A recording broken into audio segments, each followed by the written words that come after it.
Rico, you see my shirt? Mm-hmm. I got swag. Mm-hmm. Our friends at Digital Onboarding. You Hey man, didn't even ask for it. And you talk about smart guys. Pearl Snaps, I saw. Wrangler, like Mm-hmm. it's like they knew me. It touched my heart. Mm. Yeah. Why don't you give us an intro? And I think it'd be awesome to hear, obviously Eric Sprink, Coastal. I want to hear kind of your thought process, because look, there's a bunch of bankers out there exploring the BaaS space, and there's 10 times as many fintechs struggling to find a sponsor bank, right? And you're so far ahead of the curve. I mean, you're a leader in the place that everybody wants to be. You're at least 5+ years ahead of everybody else. Where's the thought process come from, man? How do you get to be the visionary, right? How'd you get to be you? Well, I mean, those are very nice comments. And I don't think we're 5 years ahead of the patriarchs that helped start this, who are also good members and friends of ours. But we were an earlier adopter compared to the industry. And we have a fantastic team here that's innovative and breaking barriers and running fast. And within a regulated environment, it's always fun to push the barriers. But no, it's, the innovative spirit comes with our leadership and our board. And really, I start with the board because it's top down. They've got to give you the air cover. They've got to give you the framework to make mistakes and grow and learn. And as other banks hear this, our board has got an entrepreneurial spirit to them. Knowing that we're a heavily regulated environment, they still want us to evolve, and they've pushed the team to have a mantra of be better next year than this year, and this year we're better than last year. And some of that is the digital evolution. We took it to a little bit of an extreme because we saw others doing it well and wanted to catch up with the pioneers in this space. But yeah, I mean, it starts with leadership and the board, and God, we just have a great group of teammates that weren't afraid to say no. We have a huge saying above our staircase here at the corporate office that's a Martin Luther King saying that says, you don't need to see the whole staircase to take the first step. And that's kind of what our mentality has been, is one step at a time, have faith, pivot often, don't be afraid of failing, and just keep evolving. That's awesome. It reminds me of my little comment to people. Occasionally you get the nice comments of, wow, how'd you learn all this? I'm like, I made all the mistakes, right? I've messed up pretty much everything there is. And so, what's left is I know what not to do, You got to love it. I like that a lot, man. What you just said, they got that sign at Oklahoma, play like a champion today. You tap on that before we go out in the field. Yeah, I like it.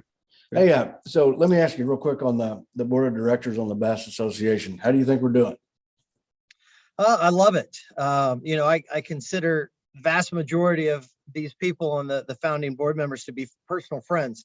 And they are some of the pioneers that started this group, and it's fun to be in the group and talking our talk because we are different, and it allows us to, in a nice confidential manner, to express our thoughts and concerns and shared collective resources, and really help set the standards for the industry that is so sorely needed. Because, you said that there are new entrants coming, and we need to help them and guide them because we want to keep the ecosystem healthy and pure. And we also want to help the regulatory bodies and support vendors. And we want everybody to maturate in this process. And so this is the first major step I've seen, a group of individuals led with you guys that's going to collectively make us all stronger. And I don't think anybody feels threatened by this in the entire industry, this BaaS in particular, and then just to do it with friends is just fun. Yeah, I feel the same way. Yeah, some real positive notes. And again, not to brag or anything, but we're doing pretty good on this thing. We've got we call it our RegComs group, and we've got that all set up with the different regulatory agencies. We've actually, I just got off the phone before I came over here scheduling the the Fed Reserve, the head counsel of all the 12 districts, to set up our initial call there.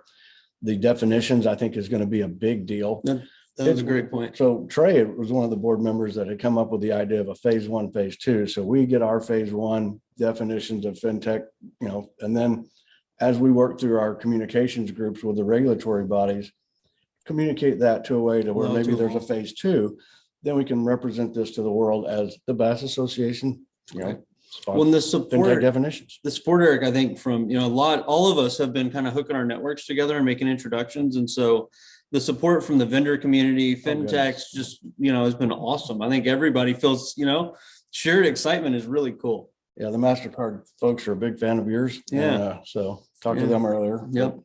But, yeah, everybody. Well, they're very generous too. Yeah, no, I mean, I think we all felt it pending and maybe pent up for the last 2 or 3 years, saying collectively we need to organize the voice. I remember 6, 7 years ago working with the Fed, San Francisco Fed, who's very progressive, but working with them on common definitions. And I remember one conversation in particular when we were trying to come up with a framework to analyze our partners or the fintechs. And I said, well, a couple of ours lose 100 million a year. How do you feel about that? And the Fed's like, well, that's awful. Let's rate them a 5, or a substandard. I'm like, but in their world, they grew 2 million households. They're huge. They're a home run. Yeah. So just the basic communication and foundations that you're talking about are so instrumental. And I love Trey too, but yeah, calling it phase 1 is exactly right. Trey's right on mark, saying you got to lay the foundation or the cornerstone to then build the blocks on top of it. And communication is one of the first things you got to do, just amongst the association, but also externally to validate something. Well, and to your point, there's not just the communication, but also just a disparity of, we handle a particular topic this way in this district, another way in another district. And so what we're looking at here is definitions, communication, regulatory standards, and then we can get to a point where we all agree on a particular policy statement and things like that in the future. So that's really what we're building towards as fast as we can do it. One of the issues that's a monster issue, and I want to ask your opinion about this. And before I do, we're all guilty. Okay, let's just get that out in the open. The world got here and we're all part of it. You may not be, but the rest of us have screwed everything up we can. Right.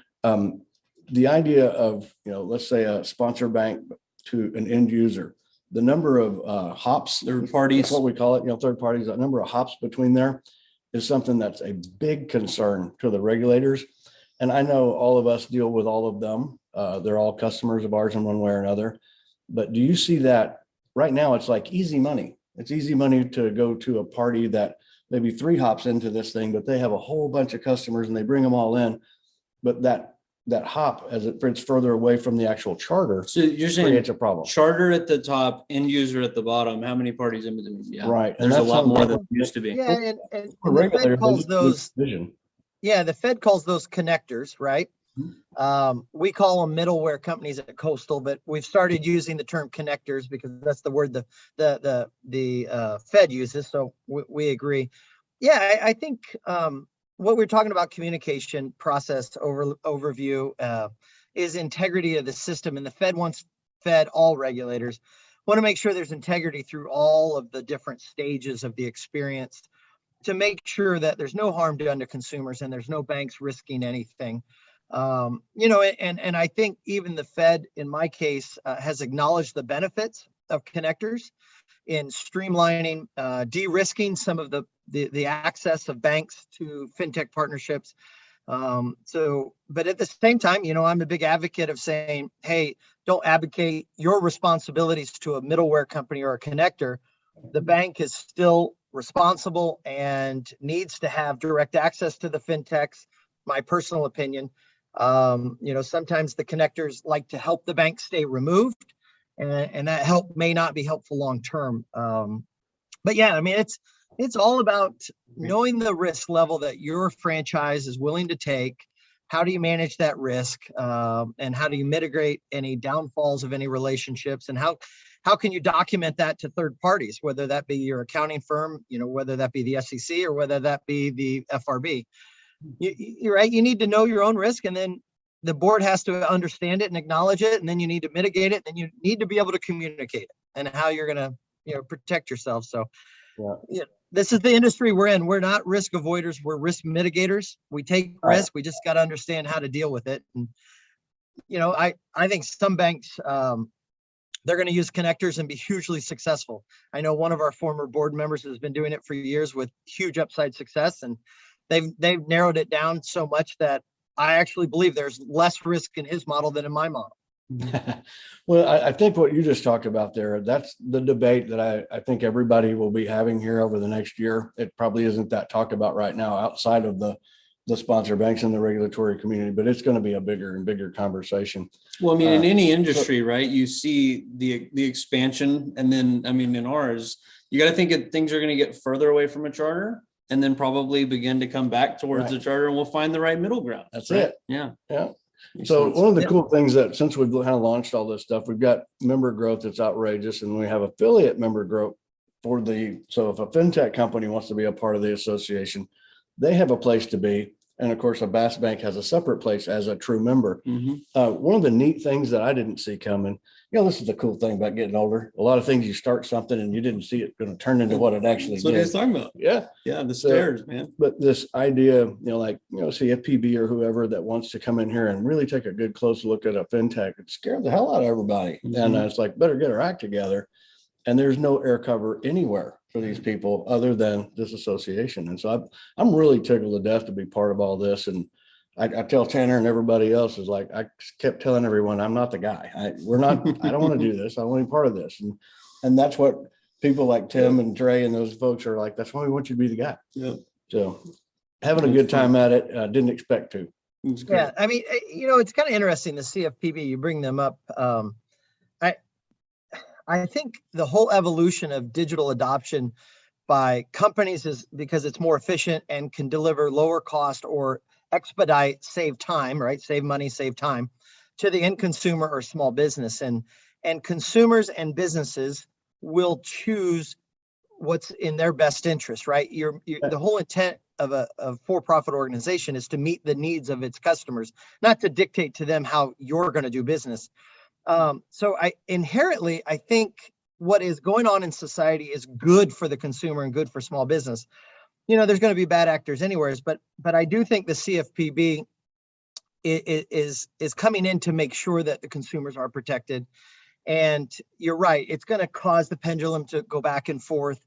But over time, I really believe the benefits that our industry is delivering to the consumers and small business customers and commercial customers of society will far outweigh the risk of some bad actors in our industry or relevant industries out there. And I applaud the CFPB for asking hard questions and investigating, because it's that integrity, it's that transparency and oversight that makes what we do so valuable.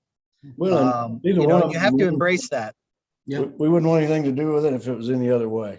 That's exactly right. And, so these partnerships stem from, we provide trust, integrity, transparency, and the integrity that's required for them to get trust and export that to their customers. And, often the saying is banks sell trust and fintechs are smart. Well, this is the perfect marriage where you have smart with trust. I like that. Well, an inclusion, right? I mean, is it, Eric, is it Green Sky that you guys do? Well, one of our partners is Greenwood out of Atlanta, Georgia. Sorry, there you go. I think that's such a great example, right? And you think back at discriminatory practices and things that you've seen just over years and years that are, right? And then I think people look at FinTech versus banking, and we have the risk conversation. We should probably have the inclusion conversation too, right? I think the FinTechs by and large are really trying to make a difference there and doing a great job for underserved groups. There's so many of these FinTechs that are, everything is based on a niche, right? And so when their niche is focused on a underserved group and they can do it at a large scale, it works for them. But what really for society, what that ends up meaning is that we're expanding the banking services out there. So it's a good cause and it's a good thing. It feels like when we talk about community banking, it feels like community just not tied to geography. Right. I love that. Yeah. Well, we agree. And I'm glad you highlight that. And I know many of our other board members do as well. I've talked to Scott at Evolve at length about this, but we absolutely can use our charters for good. And we are responsible for thinking that way because we can. And so our board has come out with a mission to single-handedly bank all of the unbanked in America. Now, Coastal cannot do that. I'm a 50-year-old white guy, so I don't have the ability to talk to a lot of different disparate communities. That's where these partnerships are so critical in the link to make sure that Coastal, being the regulated entity, and the bank can empower others to help reach these communities that are either underbanked or underserved or not quite reaching the point where they can create wealth. And you mentioned Greenwood, which is our Black and Brown bank, Killer Mike and Ryan Glover down there in Atlanta, but Elevest, which is Sally Krawcheck's fantastic female-focused bank out of New York, or Aspiration, our partner out of LA that focuses on ESG delivery, or Cheese, our Chinese American bank out of San Francisco. The list goes on and on. We have 13 or 14 partners that really, they're making the difference, and we're helping them do that. And we're not taking credit for their messaging. We can't. We openly admit we don't know how to do that. That's why these people have historically been underbanked.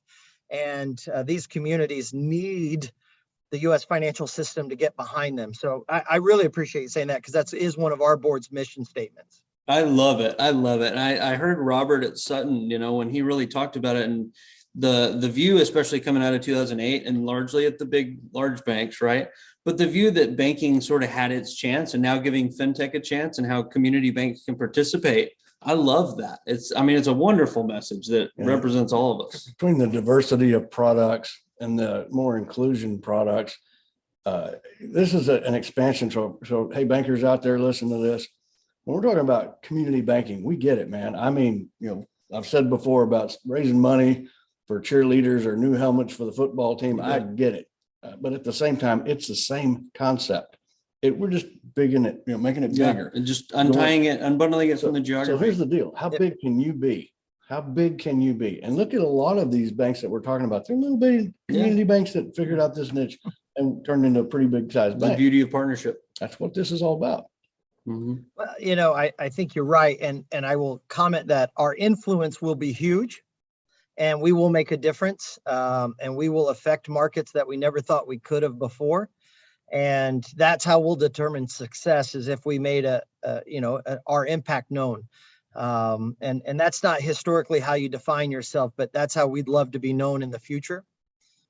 We do a lot of financial analysis on the BAS banks, and it's top 1 percentile earnings category by earnings category. And can you talk to the community bank guys out there about, hey, this isn't like high risk and you go broke. This is a moneymaker for a community bank. Well, I think anytime you're in a high risk category, I would say controlled risk, but there's the opportunity to make money in this, and that's why I think it's attracting a lot of new entrants. I'm huge on the cautionary tale to say it took us 4.5 years before we broke even in the division, because you have to build the infrastructure. It's not about putting a toe in, it's about going all in and understanding the risk and mitigating the risk and working with your regulatory body and everybody else that's involved in making sure you do what you do right and well, because you don't want to make mistakes and harm anybody, including the bank. I will tell you that, the peer groups I love to look at are the successful BAS players. It keeps me motivated because they do it well. They seem to outperform the industry, and they deserve a huge pat on the back because they've been trailblazers. We humbly have our work still ahead of us to get to their heights, but we believe in what we're doing on our time frames and how we're going to make a difference. And then, it should work for everybody. There's natural balances in the financial wherewithal to all, right? And the risk reward has to be there. We all get that. In the banking days, they called it risk-based pricing. Think of this in the risk-based reward system. Right. Take the appropriate risk, mitigate the risk, and you should win by a differentiated product in society. Yep. Great. I love it. I'll tell you what, we've kind of really uncovered, at Shashinoff, we had high performance banking, high performance peer groups. It's like a whole nother game of peer groups. And to your point, it took 4.5 years. Guys, that's why we did this whole BHB BAS Association, is to reduce the amount of time that it takes to already have the regulatory agreements and standards in place to speed up this process. And one of the reasons why I'm so excited about all of this with you guys and so appreciative of what you do is that this is the greatest hope for community banks that I've ever seen in my whole career. It's a game changer for not only our country, for people that have been underbanked, but also for a chance and an opportunity for a new revenue stream for community banking at a time when people have lost hope. Yeah, I think you're right that the time to market should be less today than my predecessors and then even Coastal. And you're right, the collective well-being should be de-risked by this group this collective group of BAS representatives by helping each other and helping new entrants. And you're right. And if you can increase the speed to market and you can de-risk it along the way, that should bode well for the industry. Yeah. And I love, at our board meetings, I always show the board two peer groups. Our local peers that are publicly traded banks of our same size in the Western US, and Coastal looks very good. And then I show them the peer group of BAS banks, and then Coastal doesn't look very good. And it keeps us humble around here to keep running with some of the names you've mentioned, that our peer group is some of the best bankers in the country. And I'm glad they're getting acknowledged, and they should be. And their time is now and into the future as they are pioneers in this stuff. And listen, Coastal's going to keep running right behind them, trying to keep up as fast as we can. You guys did just an incredible job. And I'll tell you, I've followed you guys for years, and I think seeing, just the trajectory that you're on, that's awesome. You guys are doing great. Hey, I know you got 1 minute. I'll give you final thoughts. What did we miss? Final thoughts is, listen, we just got done with some our annual exams, and we're happy to keep running hard. And as I look to the future, I think what you said about diversify revenue streams going into a challenging environment in the next 12 to 18 months is going to be paramount. I think people's hope that margin would increase with raising rates may be a false prophecy, and I think margins could be under attack next year as funding gets more expensive. And I hope that banks, as they listen to this, they continue to scratch whatever different alternative theories they have, whether it be banking as a service or partnership banking or some evolutionary process to their bank today. I really have hope for our industry, and I believe that we can go down this path in a safe and sound manner and evolve. And I encourage the bankers to talk to their boards and just say, hey, banking's not going to get easier over the next 3 to 5 years, guys. And we need to continue to take those baby steps. So in 5 years, we look back and say, wow, we've made a good amount of progress. That's right. And helped a lot of folks along the way. We sure appreciate you. And thanks for riding with the Cowboys. We'll see you, man. Absolutely. Okay, guys. Have a great day. See you. Bye. Bye-bye.